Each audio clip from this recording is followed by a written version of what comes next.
Mike from the Lynn Phoenix Club introducing her, so give him a round of applause, please. Thank you, Yvette. I appreciate it.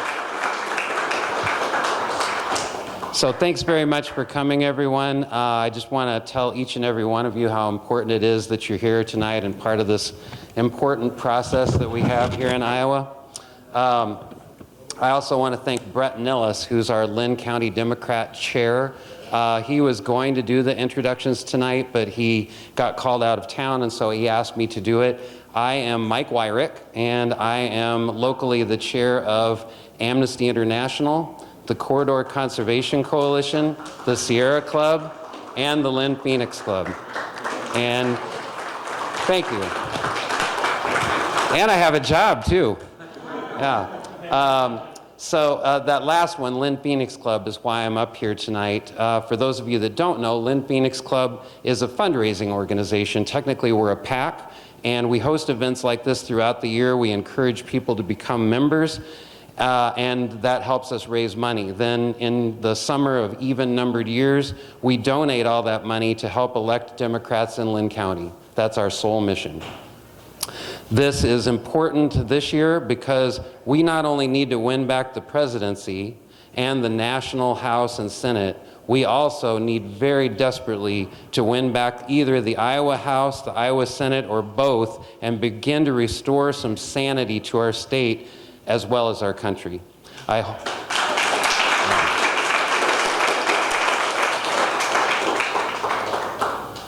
I hope you'll consider joining Lynn Phoenix Club. You can look it up, lynnphoenixclub.org, or you can find us on Facebook, and we'll keep you informed of the events that we have coming up. I'd like to introduce Ashley Van Orney at the back of the room on Cedar Rapids City Council.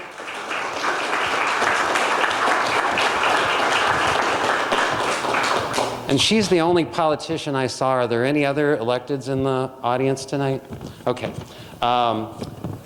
Now, I'd like to go ahead and introduce our speaker tonight. Tulsi Gabbard is a congressperson from Hawaii who is running for president in 2020.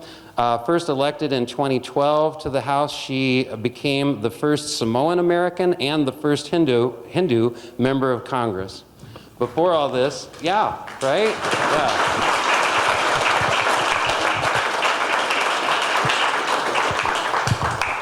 Before all this, she served in the Hawaii House of Representatives from 2002 to 2004. Elected at age 21, she was the youngest woman to be elected to a state legislature. She is also a military combat veteran. She served, yeah, right? Yeah. She served in a field medical unit of the Hawaii Army National Guard in a combat zone in Iraq from 2004 to 2005, and was again deployed to Kuwait from 2008 to 2009. Tulsi Gabbard was vice chair of the Democratic National Committee from 2013 to 2016, when she resigned to endorse Senator Bernie Sanders for the 2016 Democratic presidential nomination. While in office, she's been critical of military interventionism in Iraq, Libya, Venezuela, and Syria. She supports abortion rights, Medicare for all, and same-sex marriage. And important to me, she's an environmentalist who knows that we need to find solutions to climate change now.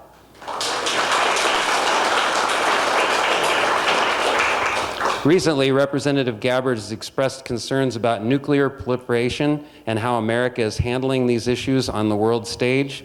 Ladies and gentlemen, please welcome Representative Tulsi Gabbard.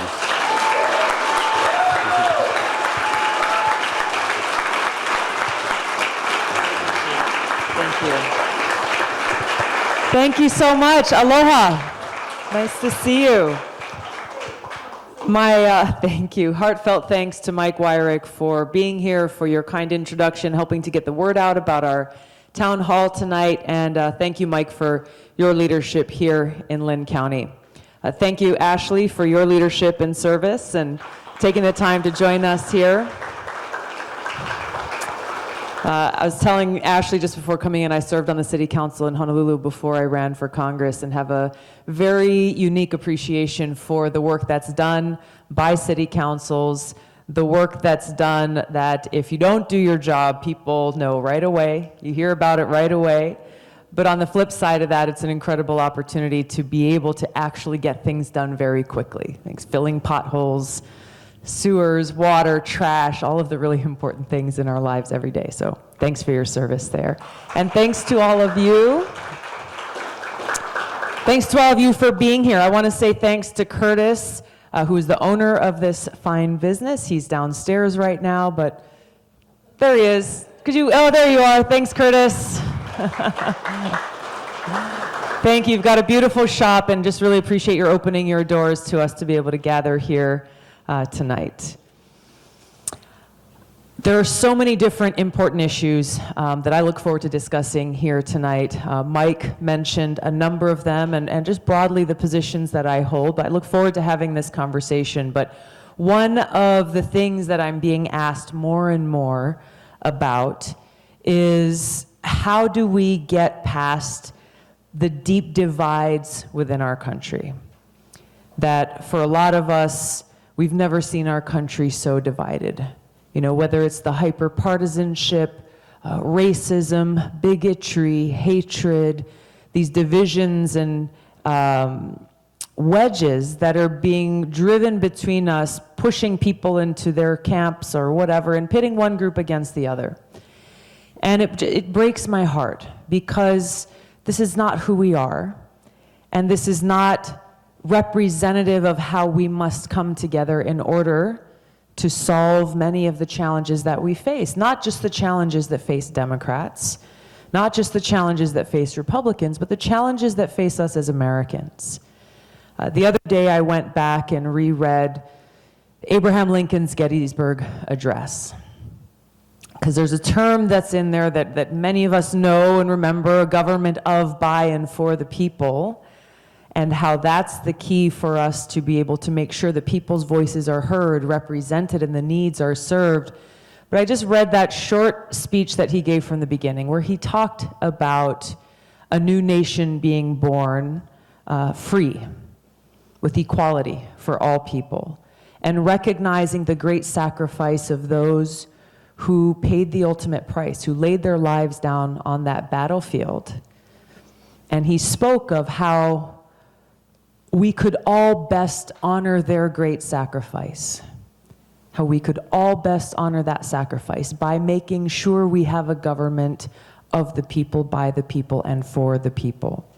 And that really hit close to home, because it is a great reminder of that foundation upon which we stand, and that which unites us, which sometimes it's easy to forget when you see people who disagree with us so strongly on issues that we care deeply about, issues they care deeply about, but they have different ideas on how best to solve a problem.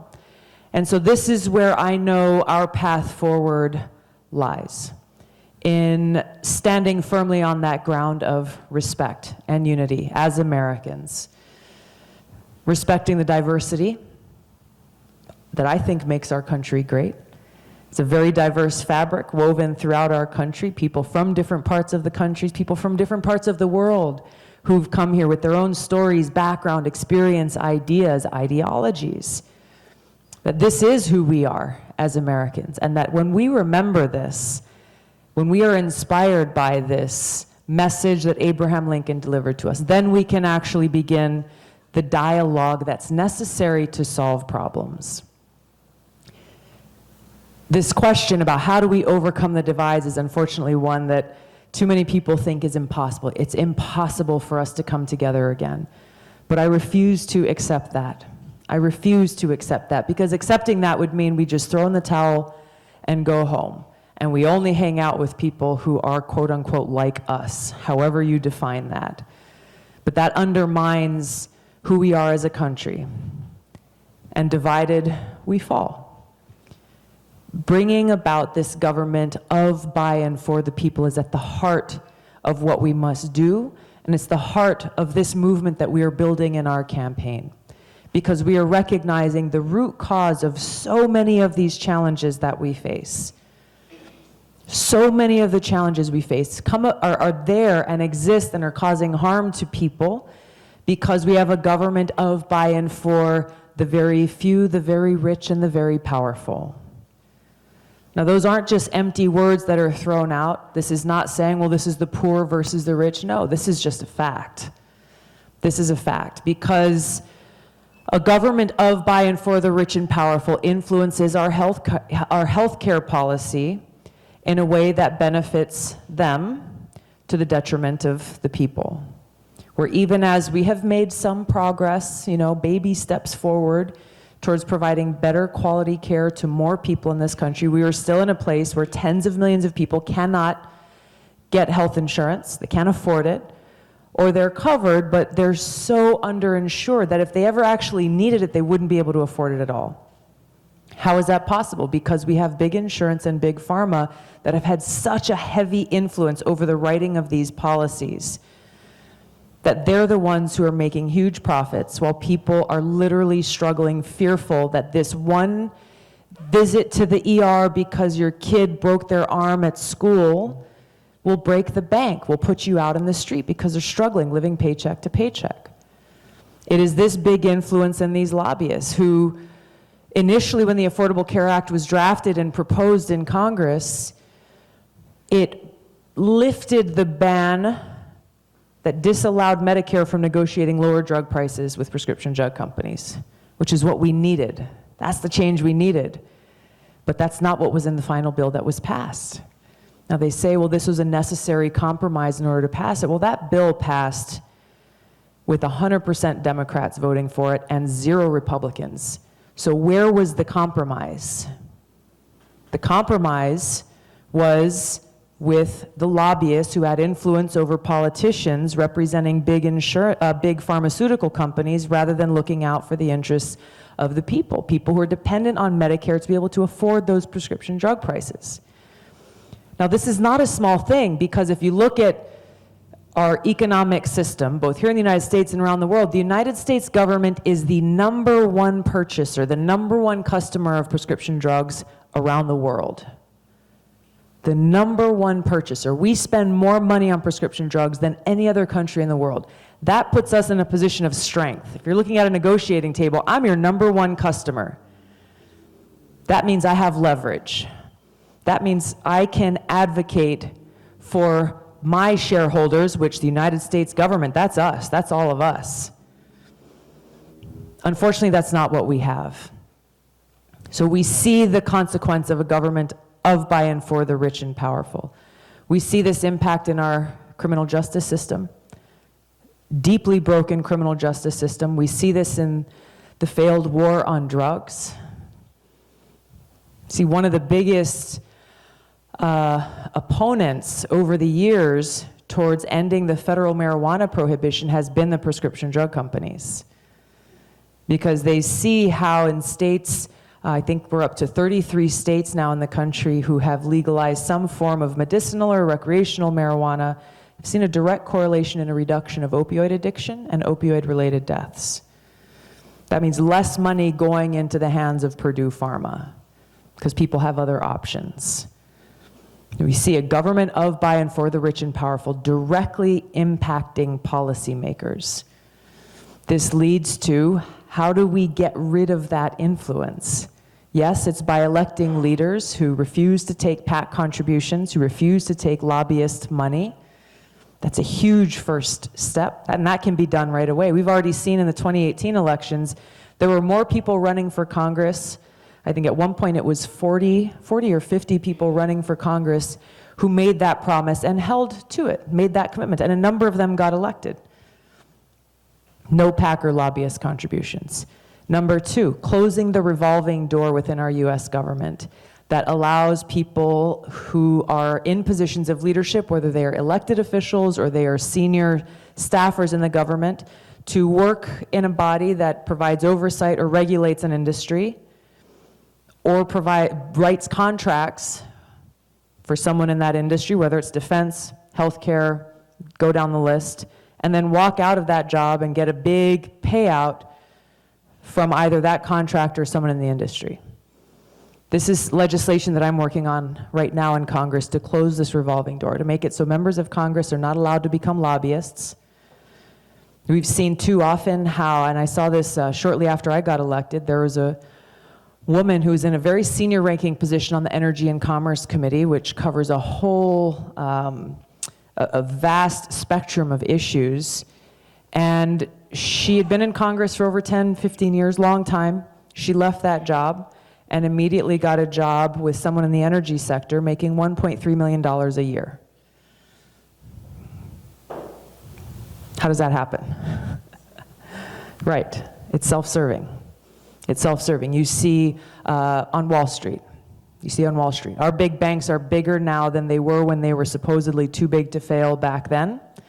And you have people who are working on Wall Street, leave Wall Street for a term, go and get appointed as positions on the SEC to regulate Wall Street, take a pay cut for that little while, and then turn around and go back and get their payout. Are we supposed to trust that they're actually looking out for our interests?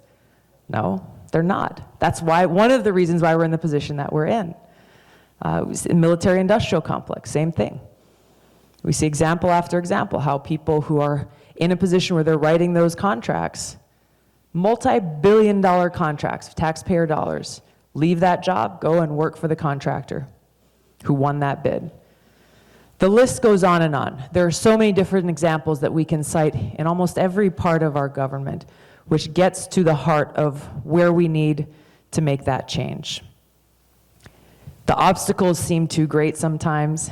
You feel like, how do you overcome the influence of big money in our politics?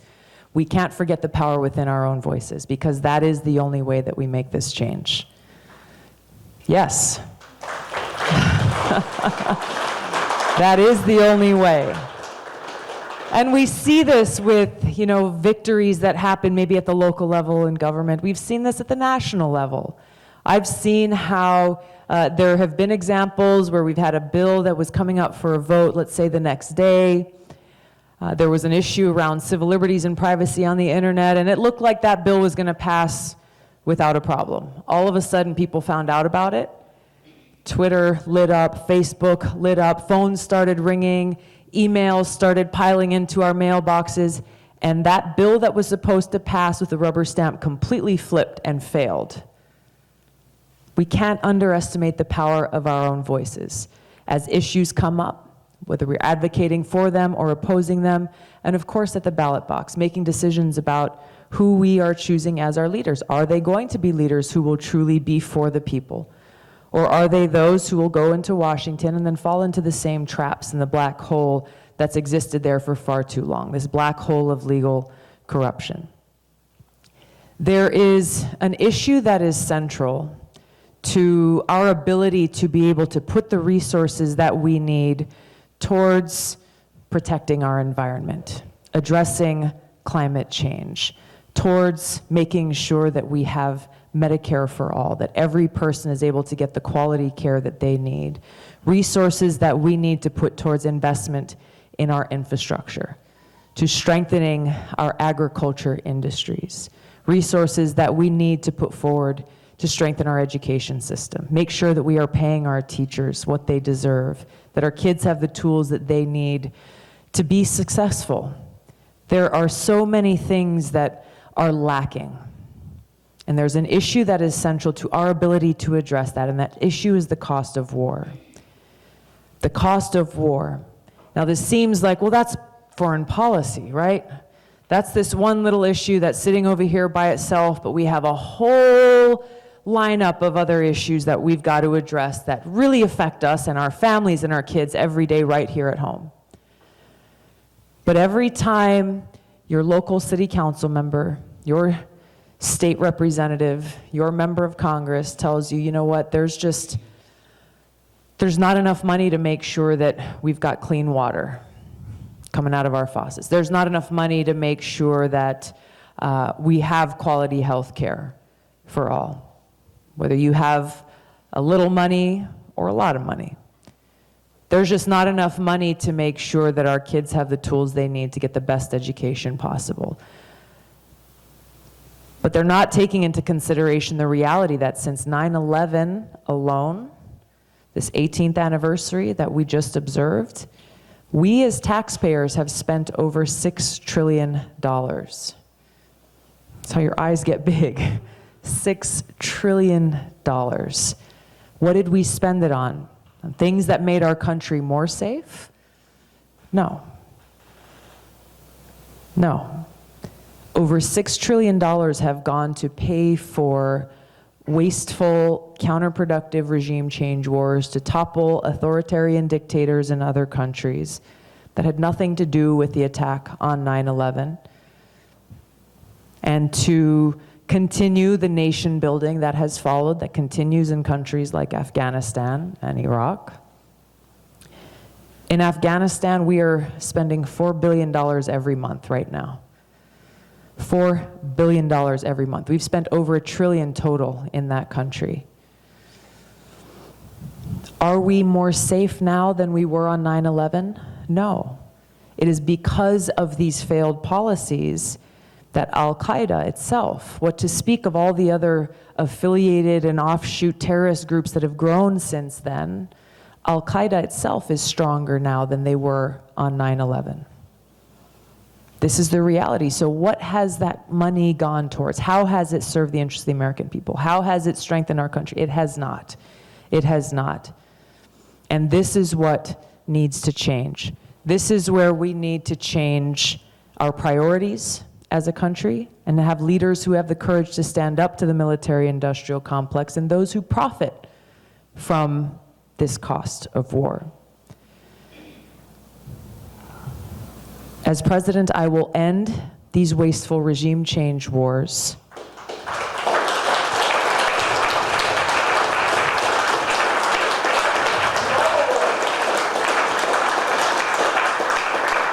And work to end this new Cold War that we're in. There's increasing tensions between the United States and nuclear-armed countries like Russia and China. Increasing tensions, a nuclear arms race that is now continuing to escalate, especially with Trump's tearing up the INF treaty. A treaty that people 30 years ago said was impossible, an impossible deal between Raygun and Gorbachev. But you know what? They did it. They did it, and it was a deal that made our respective people more safe and the world more safe by reducing the numbers of nuclear weapons and missiles in the world. Trump tore that treaty up rather than fixing it and strengthening it and bringing more countries into the fold. And what's happened as a result? Immediately, you see contracts going out to build more missiles that were banned under that treaty. Who benefits from that? There's only one group of people, and it's a small group of people. It's people making profits from building those missiles with the money that's coming out of our pockets, the money that's coming out of our schools, the money that's coming out of our healthcare system, out of our infrastructure needs, our parks, our streets, our bridges, our dams, our levees. You cannot separate foreign policy from domestic policy. I will end these wars, and I will redirect the dollars that would have continued to have been wasted on these wars and weapons and redirect it towards serving the needs of our people right here at home. Things like health care for all.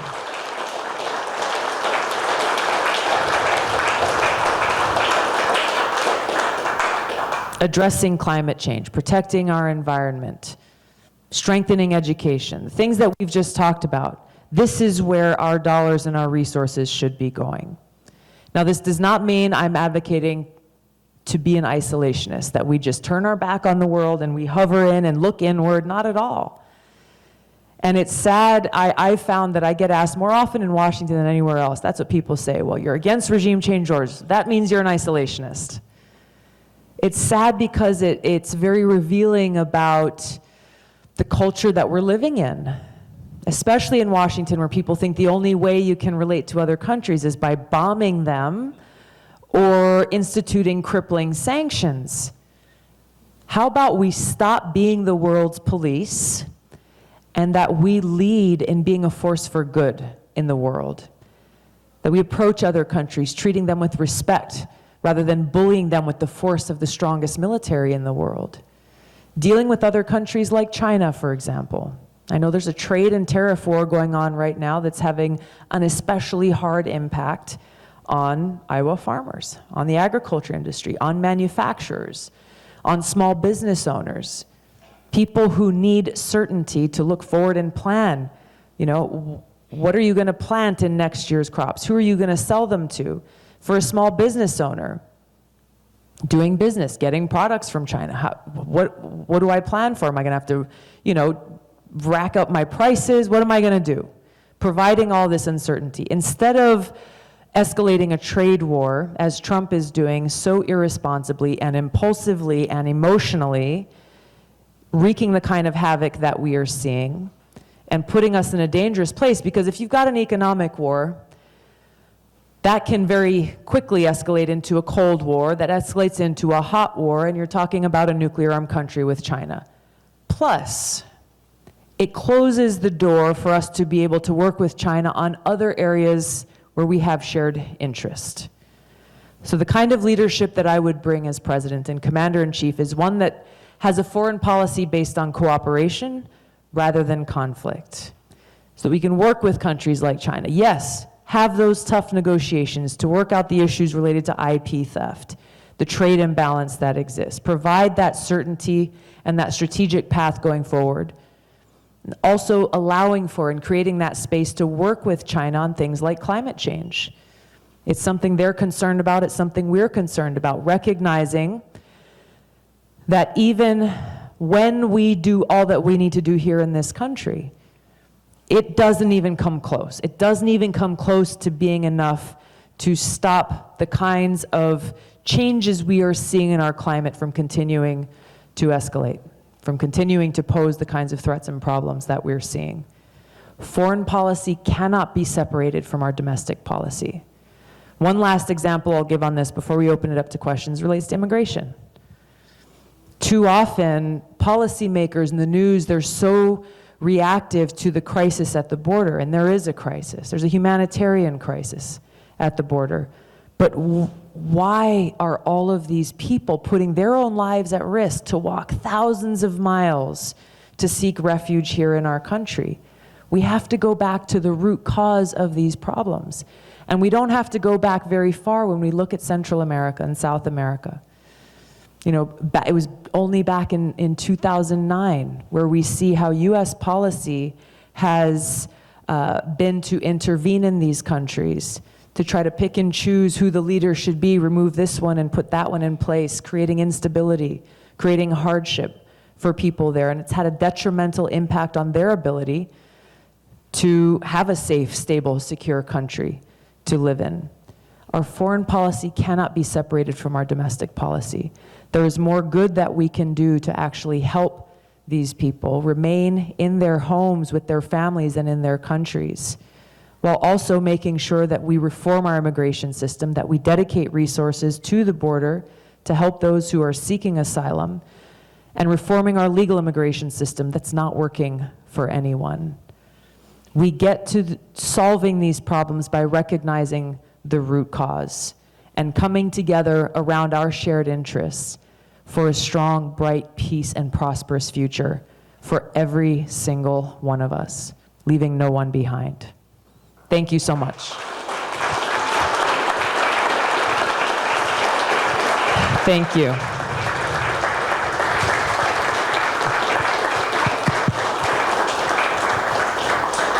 Thank you very much. We're going to open it up to some questions here. Before we do so, I want to say thank you to Steve, our sound guy. Raise your hand, Steve. Thank you very much. All right, we've got Yvette here. Yeah, we'll start with you. Thank you. Well, first of all, thanks for coming back to Cedar Rapids, and aloha. Aloha. You too. I know I've asked you before about early education. When you mention education, are you including birth through 5? Yes. How? Well, there's a number of things that we have to do. First of all, we've just got to recognize that we as a country are not prioritizing education of our children.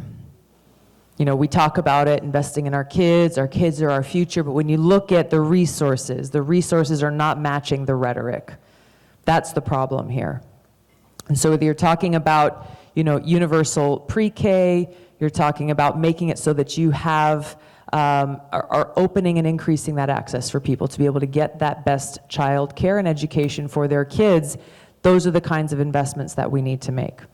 I think that we need to look at this maybe a little bit more expansively and broadly.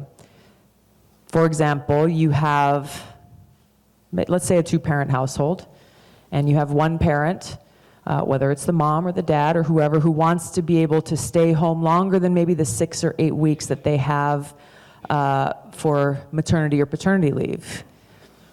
So they can't afford daycare because it's so expensive. What are they going to do? And so these are the kinds of things that choices that people are faced with is, okay, so if we're able to provide assistance for folks to get quality daycare, eventually getting into preschool and pre-K and so on, but what if we are to provide those resources directly to the parents so that they can be the ones to provide that quality care for their kids if they choose to do so instead of going back to work? I think we've got to provide more options to folks to empower themselves to make the best decisions for their families and for their children. Wonderful, thank you. Thank you.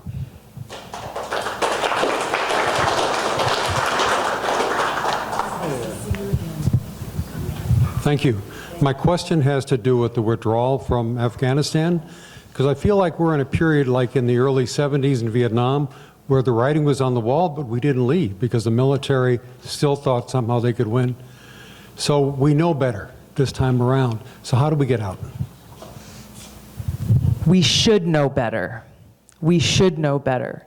But the fact that we are 18 years post the attack on September 11th, and we still have thousands of troops in Afghanistan who are still being killed in combat now, says that our leaders have not learned, that they don't know any better.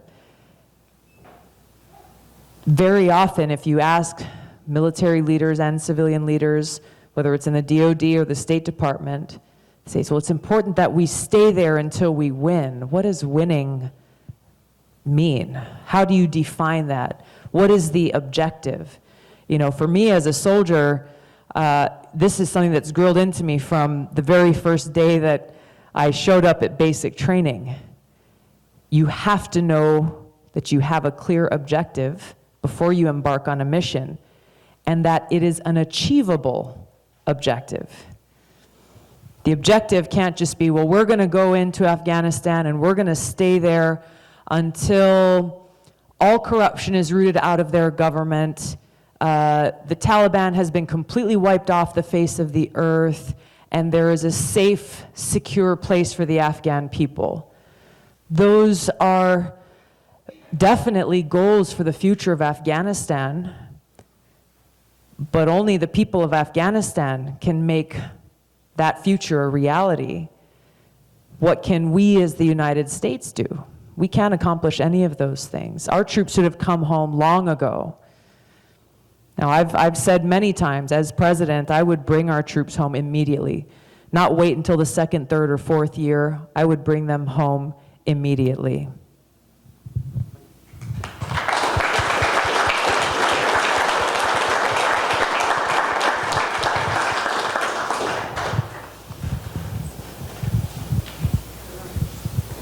I have a question about student loans. Yeah. I have 4 kids. 2 are undergraduates. 1 is teaching and had to get her master's for her job.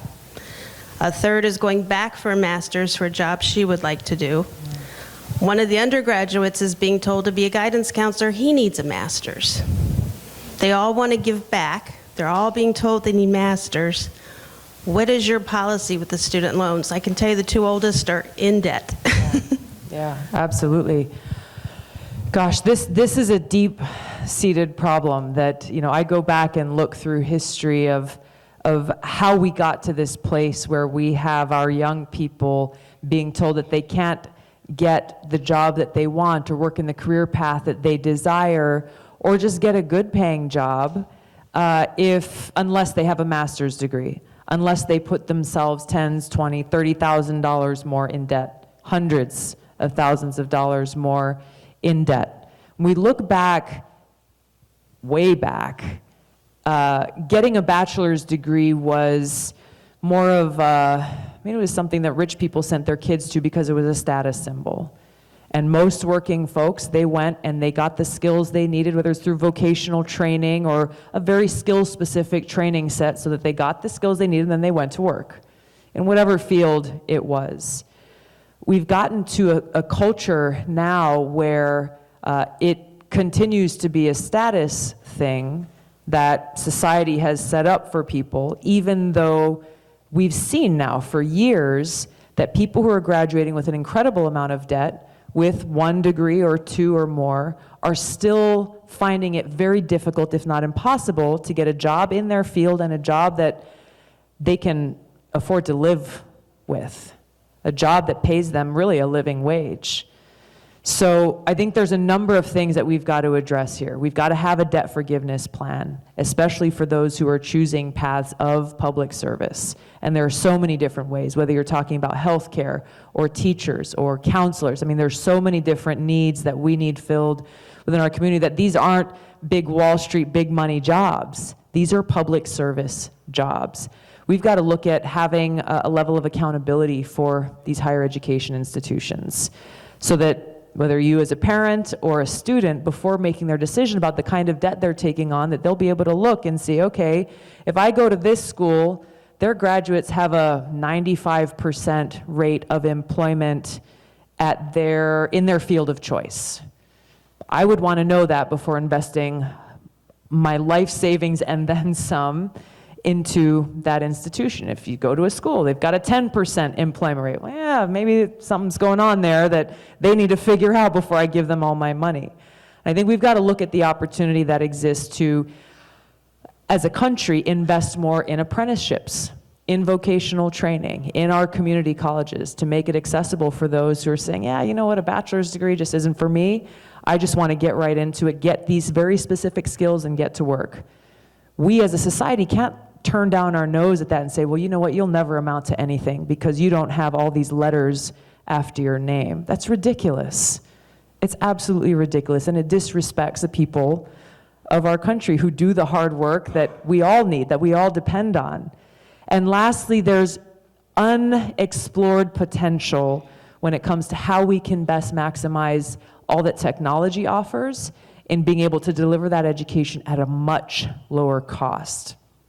I think the Khan Academy has shown what's possible in providing, using technology to be able to provide education that doesn't completely replace maybe the traditional educational experience, but actually strengthens it. You know, letting someone learn at their own pace, get the skills that they need wherever they may be in the world. This is something that I have personal experience in, so I'm a big advocate for it, because most of my bachelor's degree I did through distance learning. It's a long story, but a long story short, I ended up pursuing my bachelor's degree a little bit later in life. I think I was, 23 or 24 when I started, but I was working full time. I was deployed to Iraq, literally sitting in the education tent was what they called it. Mortars going overhead, having to run out and get into the bunker when there was an attack, coming back out and jumping back on the laptop. Continuing that until I graduated, actually during my second deployment. So I never got to walk across the stage, but I'm one example that shows, hey, it's possible. Where there's a will, there's a way, and we are underutilizing all that technology has to offer, and being able to do that, provide that accessibility at a much more affordable rate.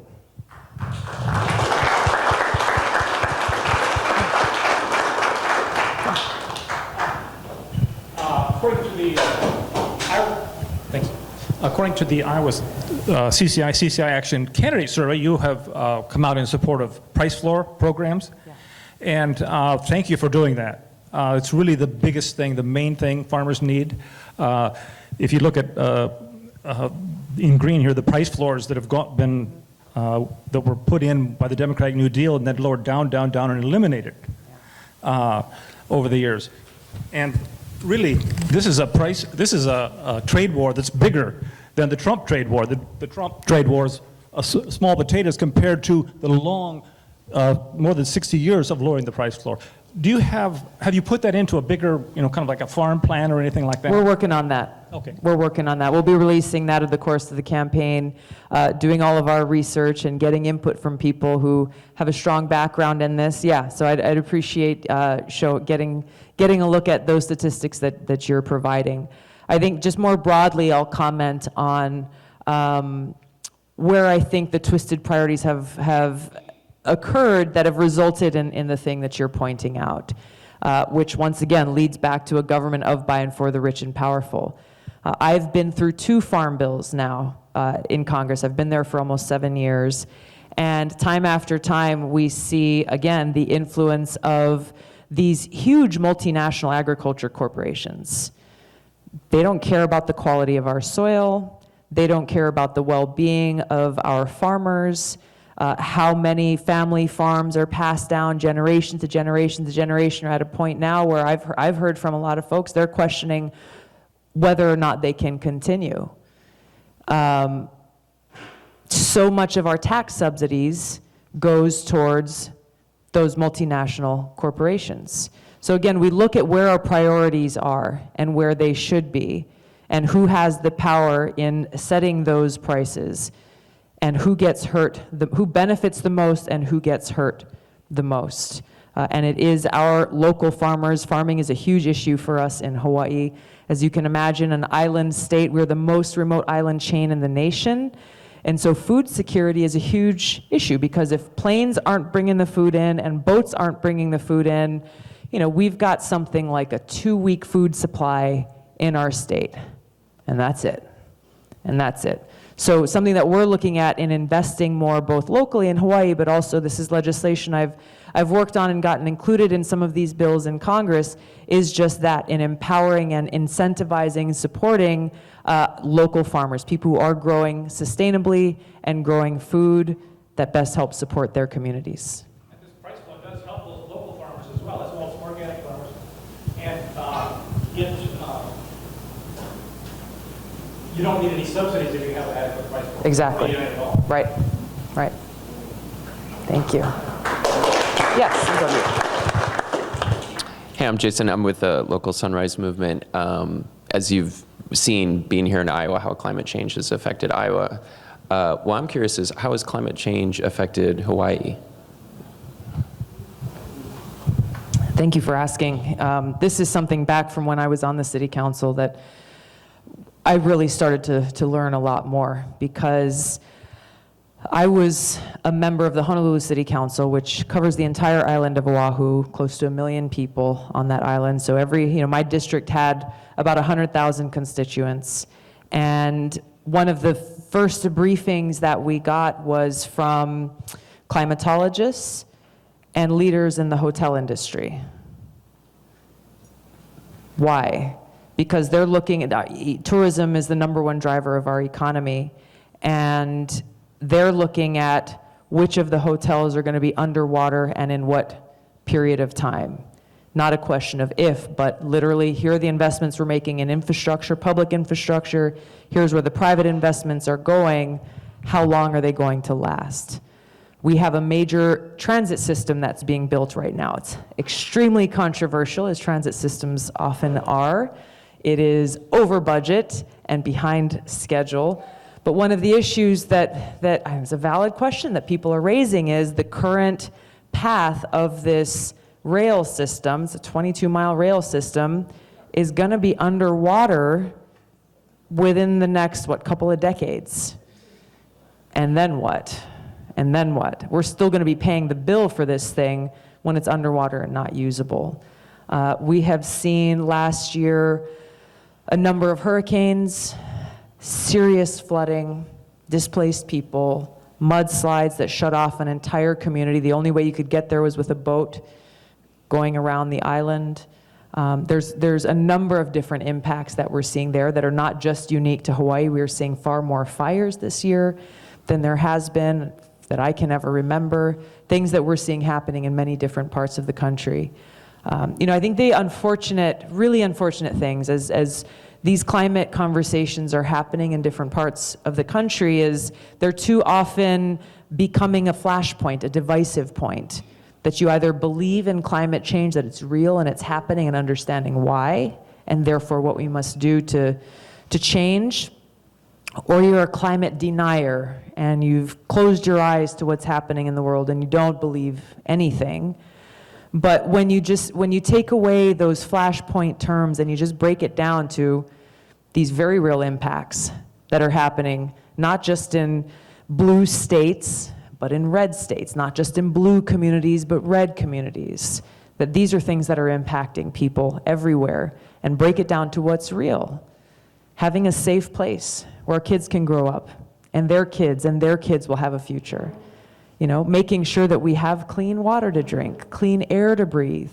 And we break it down to these things that are practical and very real to every single person in this country, every single person in the world, then I believe we can begin to make progress in coming together, rather than allowing something so serious and so important to be such an unfortunately divisive issue that it's become.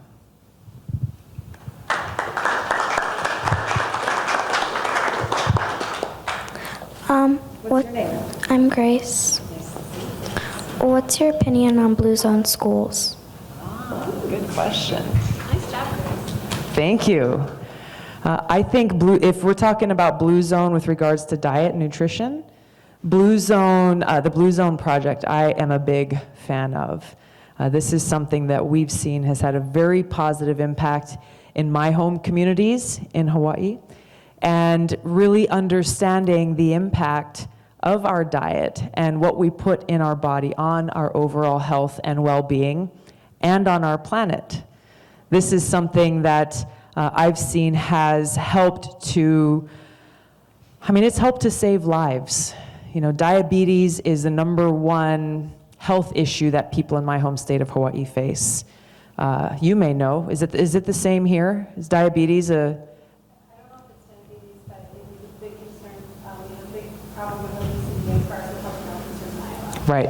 Right. So similarly connected to what kinds of choices that we're making in our lives. Some friends of mine in Hawaii, they're seeing what could we do to help educate and inform people, which the Blue Zones Project is really all about, making sure that we know, and so we can make informed choices. And they were helping someone who was about 35 years old, who's already having heart conditions, and who was morbidly obese.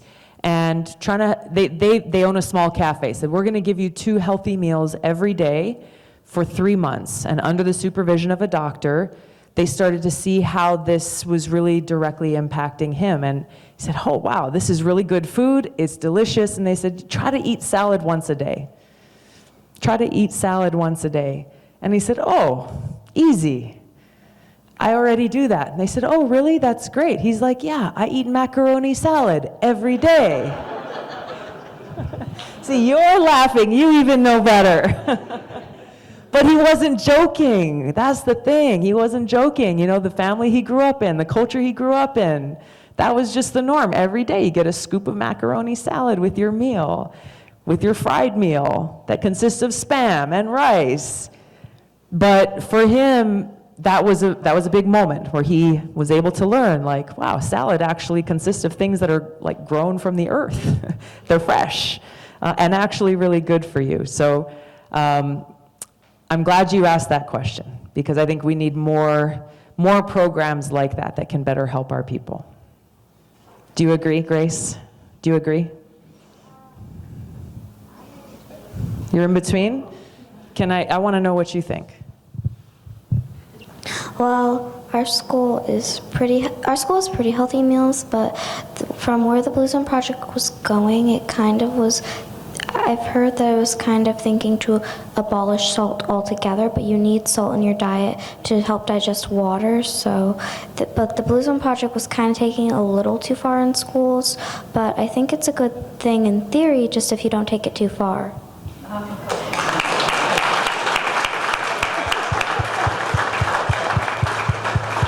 You're amazing. Give Grace a round of applause. Come on. See, I have hope for our future. Perfect. Yes, it's a good thing. Let's do it right and not go too far and too extreme. We need salt in our diet. Yes, sir, in the back. Yep. Huh? Okay. So why isn't foreign? You're going to have to top Grace now. I'm sorry, but I don't think I can do that. Why isn't foreign policy as big of a topic of discussion in the debates right now? why is it not? Yeah. That's a great question. I asked myself the same thing last night in particular.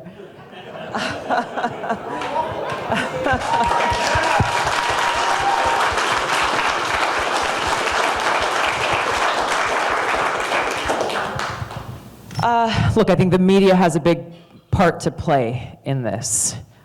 You've got these different media networks, they're hosting these debates.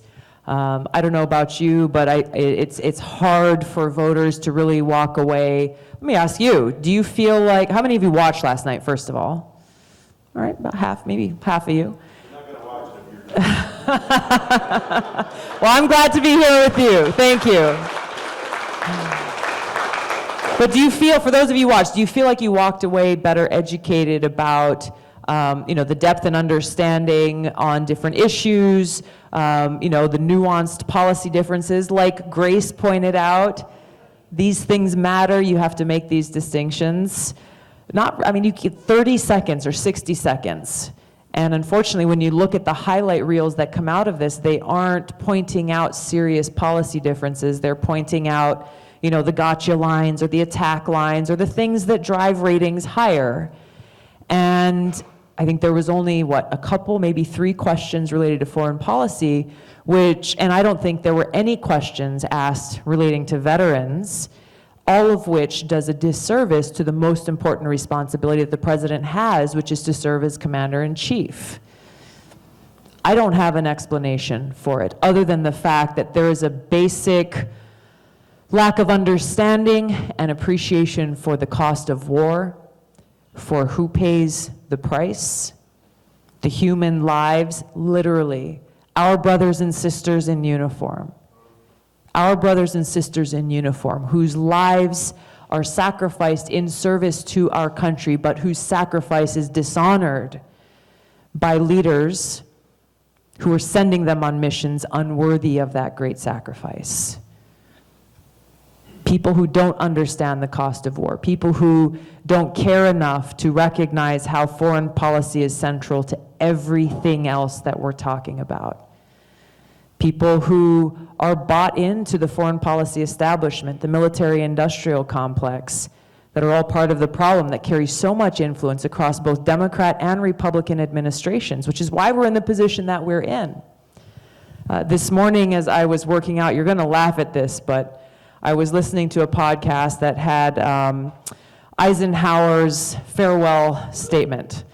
These are the kinds of things I listen to while I'm doing push-ups in the morning. And this podcast was saying how usually the farewell statement given by an outgoing president, I don't know, do you remember anyone that left an impression on you? Not really, most people can't. This was a remarkable one. Because for a retired general officer,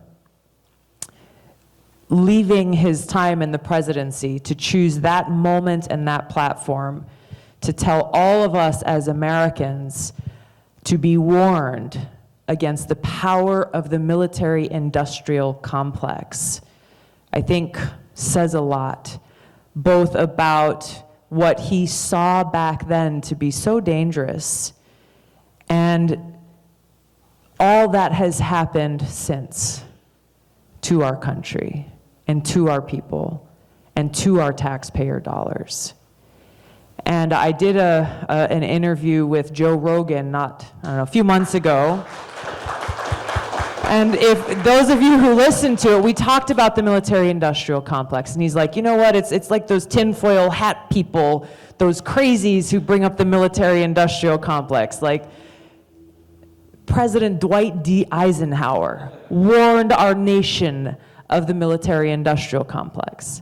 And what I've read is that in his first draft of the speech, he called it the Congressional Military-Industrial Complex, drawing that link together between Congress and the big moneyed interests who benefit off of our country waging these perpetual unnecessary wars, our country waging these unwinnable nuclear arms races.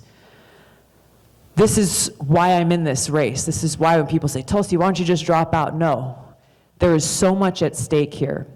And you have a whole establishment of folks who are refusing to recognize that most important responsibility the president has. I'm grateful for the experience that I've had, both serving as a soldier as well as a member of Congress for nearly 7 years, focused on our national security, focused on this connection, the impact, the cost and consequences that make me prepared to walk in on day one to do that job as President and Commander-in-Chief from the Oval Office. Thank you. Thank you so much. Unfortunately, this is all we have time for. I just want to thank you all for being here. I want to thank you for your support. Thank you for your consideration. If you're still undecided, I encourage you to share your experience here tonight, share your thoughts with your friends, and encourage others to come and to check me out. Tulsi2020.com, also very active on social media. We have our campaign folks here. If you are here and you want to help, we need your help. We need volunteers. And we're going to be tailgating at the football game tomorrow. Who's going? A few of you. Thank you so much.